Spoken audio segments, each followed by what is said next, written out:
Bunker Punks, a game about being domestic terrorists. Wait, no, I mean being punks. In the not-so-distant future of 2019, shit hits the fan so hard the fan explodes. Russia and China go to war with each other, America falls to mass riots, and North Korea decides if they can't have the internet, nobody can.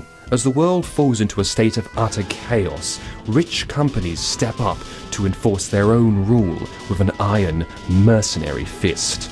The old world superpowers are ironically powerless to stop these companies as they set to carving the world up amongst themselves. And now, these corporate assholes hide away in lavish office bunkers, while the common man starves in the ruins. In short, eat the rich. The game. You play as the Zero Sum Gang, a group of 6 young renegades with the cube, who are brought together by their shared dream of taking down the evil Ferrocorp. You'll kick open their bunker doors, you'll shoot everything that moves, and you'll steal anything that doesn't, as you carve a warpath towards their HQ, really putting the radical back into radicalization. Oh wait, I forgot to mention, the gang are also wizards. Because why not? Speaking of the punks, let's meet them. Mollipop, the eye-patch-wearing, pistol-toting leader of the gang. Dallas, an angry Texan with a shotgun fetish. Cleopatra uses rifles to keep the peasants from getting within smelling distance.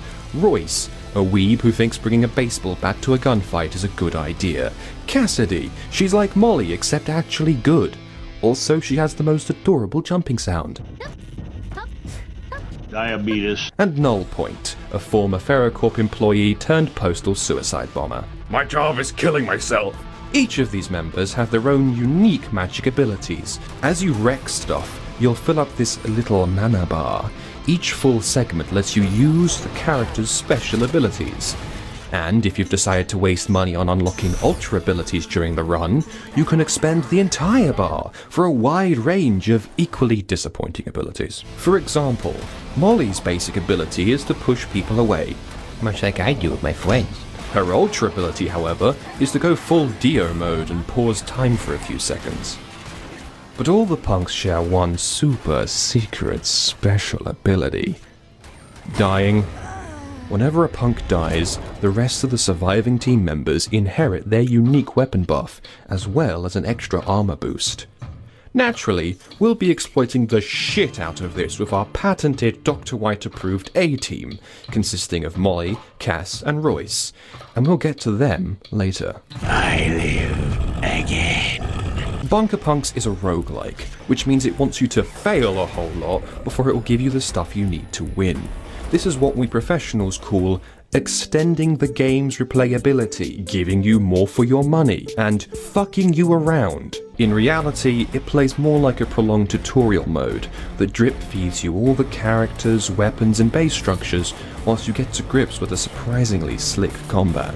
Outside of the gang's HQ, the game gives you a roadmap of bunkers leading to the Ferrocorp HQ, which you can tackle in any order you like. Each bunker is made up of procedurally generated floors, with a tougher than average boss monster at the end, keeping the level exit shut.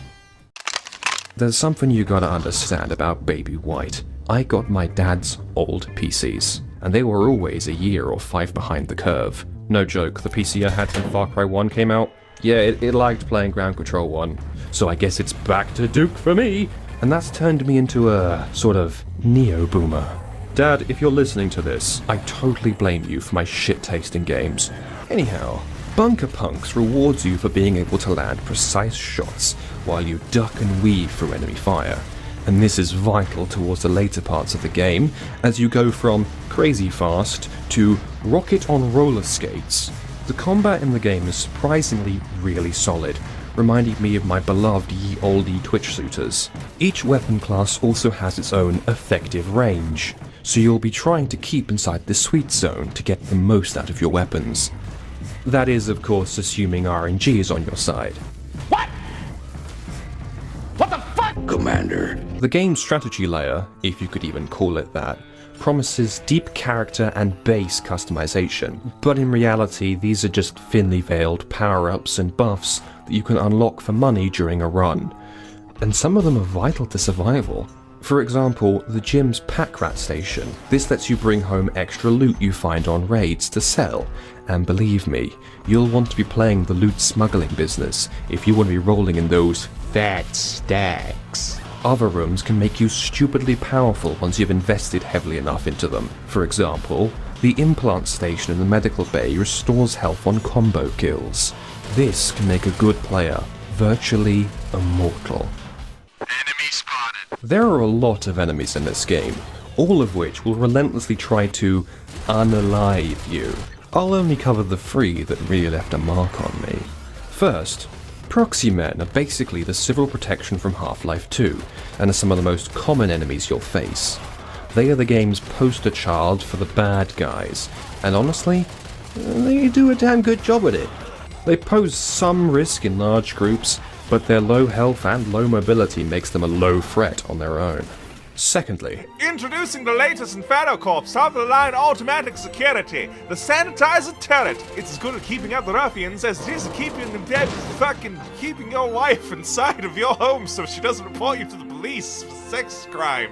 It's as good at keeping out the ruffians as it is at impressing your dinner guests. It combines sleek curves, a crisp white gloss paint job, and 3 barrels of liquid hot explosive death. this modern art looking, face exploding motherfucker sits at the top of the turret food chain, and for damn good reason.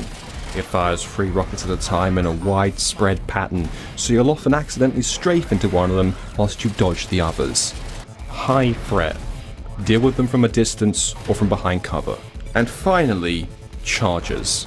Fucking chargers.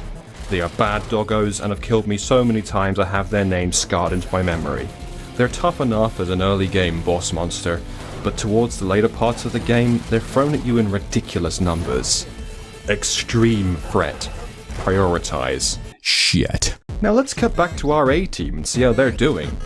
Oh, it seems the loot gods are on our side and they've been finding some useful pistol-related gear. A lot of it.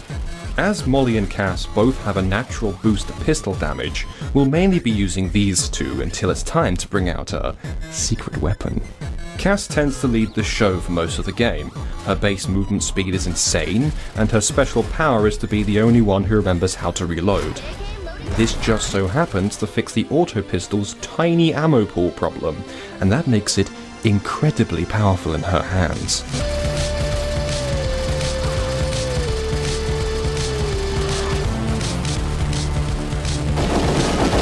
Molly, on the other hand, is a glorified body double.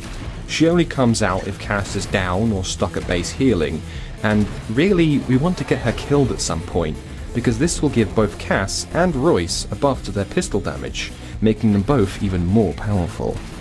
But what about Royce? Well, he is our secret weapon. He sits and waits for both Molly and Cass to die. Because when they do, he'll get both their death buffs, and together, this will double his natural damage of handguns. And that's before we add armor and base buffs.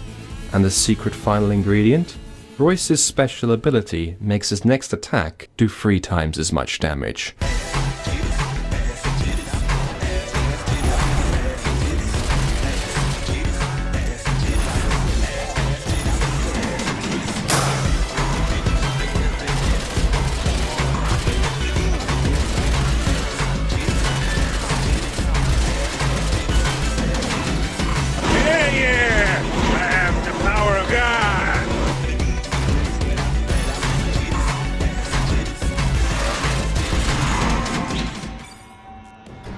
Maybe you'll get me next time. Bunker Punks has an amazing, if somewhat strange, soundtrack made by the talented Shelena Pitt, who also made the equally amazing Rogue Legacy soundtrack. Some tracks are this raw, droning violence, whilst others are more muted and western. I liked this soundtrack so much, I went ahead and bought it for myself. You've been listening to it for most of this video. I'll put a link to the Bandcamp in the description if you want to give them a listen yourself. In conclusion, Bunker Punks feels like a game that had big ambitions, but had to scale them down as development went on. They even show character designs during the credits that didn't make the cut. Honestly, the amount of detail they put into the setting alone is impressive for such a small title. They even made this neat map of the new American states. But it all ultimately feels like it's not being fully realised. I feel the game could really benefit from an expansion pack or two, in the same vein as Binding of Isaac did. New characters, enemies and weapons certainly wouldn't go amiss. As it stands, there's a few minor bugs here and there, and the game feels a bit threadbare once you've seen all of the content, but there's easily enough to keep you interested for more than a few runs. Did I enjoy it? Without a doubt. Would I recommend it? Maybe. At the very least, you could certainly do a lot worse for the price. And remember, fuck chargers.